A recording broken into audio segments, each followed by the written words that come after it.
Any other question? Yes, sir. So, Christ. You got your light on accidentally. I saw it. In the vine parable, where Jesus, the true vine, where he talks about it, he mentioned earlier. He says, "Every branch in me that does not bear fruit, he takes away. But every branch that does bear fruit, he prunes, that it may bear more fruit." So, like, what is like the pruning that like the Father does in order to help us bear fruit in spiritual? You ever prayed for patience? Not really. Well, if you do, you're going to find out what that means.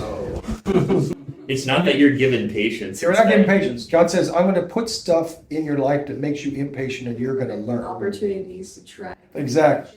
So the pruning is temptations. The pruning is stuff that happens, right?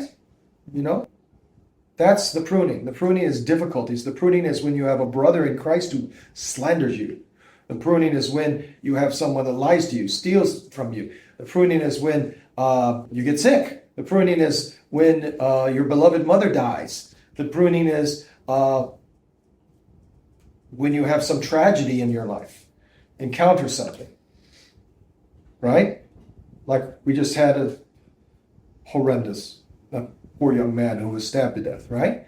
What a tragedy it is for him, for everybody, every family, right? The young man is dead and another young man is going to be put in prison probably, right? I mean, what a tragedy. It should be a pruning for the family, for all the family of either young man and the young man who stabbed him. It should be a pruning for him. If it works to his salvation, it will bear fruit in his life. So sometimes, pruning, you take a shears and you cut it, right?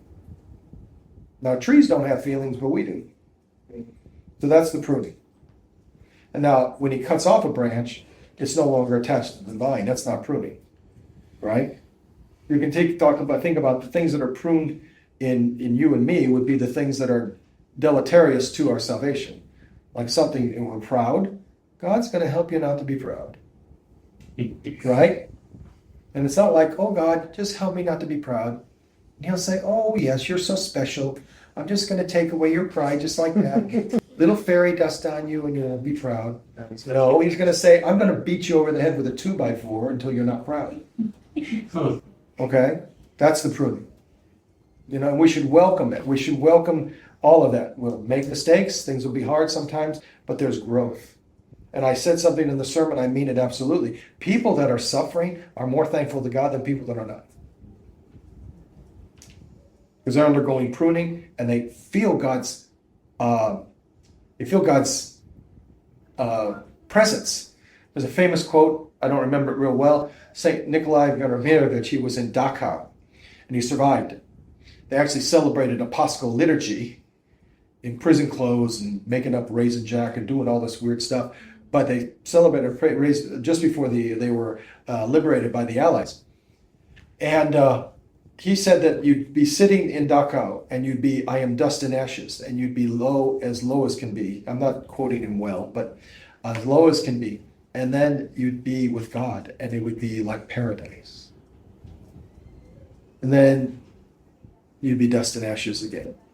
And then you'd be paradise. Because you were in such suffering. There was dysentery, people were dying left and right, people were ratting on each other. I mean, there was, just terrible things happening in the prison camps, right? I mean, people were just being summarily shot. They'd line up for roll call and so they would just shoot some guy for no reason. Just random stuff, terrible things. But he would feel closer to God at any time. And he said later in his life, when he said this, he said, I would give all of my life for 1 hour in Dachau. Because that's when he felt closest to God, when he was suffering. 1 hour in Dachau. Your prayer in the prayer book where it says help Orthodox Christian struggle. When I first read it, I was confused about it, but this brings something to mind. What prayer is that? It's in I forgot which page. It's the prayer, the nighttime prayers. It said right before the daily confession, I think. So it's to help Orthodox Christians to struggle. Yeah. Yes, sir.